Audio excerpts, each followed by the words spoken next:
Véronique Jacquier est avec nous sur le plateau de première édition. On va évidemment parler de PSA. Véronique, premier test social pour le gouvernement. Que va-t-il faire pour empêcher l'hémorragie ? Rien, il Merci ne beaucoup, peut Véronique Jacquier. rien faire. Pourquoi ? Parce que PSA est une entreprise privée. Arnaud Montebourg était bien démuni hier soir sur le plateau du 20h de France 2 quand on lui a posé la question « Mais est-ce que l'État peut intervenir ?» Il n'a pas répondu. Il en a appelé à la grandeur d'âme de PSA. Il y a, je crois, un devoir de Peugeot vis-à-vis de la nation France. Nous ne pouvons pas accepter aujourd'hui que des plans sociaux soient abusifs. Ils doivent être strictement proportionnés aux difficultés de l'entreprise. Alors une incantation qui témoigne de l'impuissance du gouvernement. Quand l'expert rendra-t-il ses conclusions ? La situation ne peut attendre. Martine Aubry et Claude Bartolone hier soir ont fait part de leur indignation. Pourtant, les licenciements prévus à Aulnay le sont depuis longtemps, depuis novembre 2011. Dans l'entre-deux-tours de la présidentielle, souvenez-vous, le soir du débat entre François Hollande et Nicolas Sarkozy, une centaine de salariés de PSA manifestaient devant le studio où allait se dérouler le débat. Et François Hollande a lancé aux manifestants « Nous nous retrouverons si je suis élu, je connais le dossier, je vous retrouverai très vite ».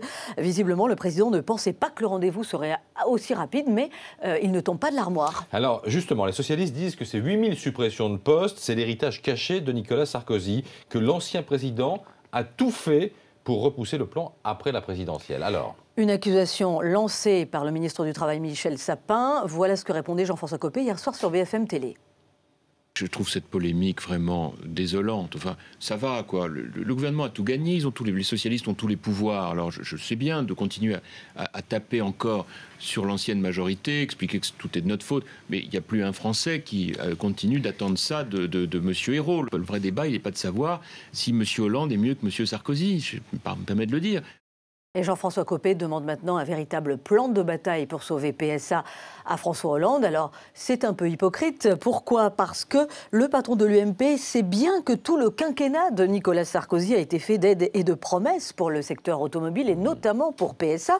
En novembre dernier, donc, PSA annonce la suppression de 5000 emplois. Que fait Nicolas Sarkozy ? Il s'empare du dossier, il obtient le reclassement pour 2000 emplois et puis on entre en campagne présidentielle. Alors, c'est vrai qu'on n'entend plus parler de rien.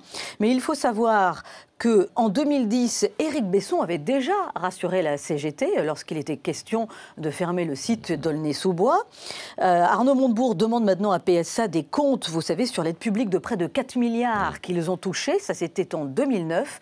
Cette aide a été touchée. Pourquoi ? Parce que Nicolas Sarkozy voulait que PSA s'investisse dans la voiture du futur, dans l'innovation. Il faut savoir que PSA a remboursé cette aide en 2010. Donc, les socialistes, à l'époque, étaient dans l'opposition, mais ils ne peuvent pas maintenant demander absolument des comptes. Ils étaient au courant de la situation. Mais est-ce que ça veut dire, Véronique, que les politiques de droite comme de gauche ne peuvent rien faire pour empêcher la fermeture d'une usine en France? C'était ce que disait Lionel Jospin en 97 à propos de l'usine Renault de Vilvoorde, sauf que l'État est actionnaire chez Renault.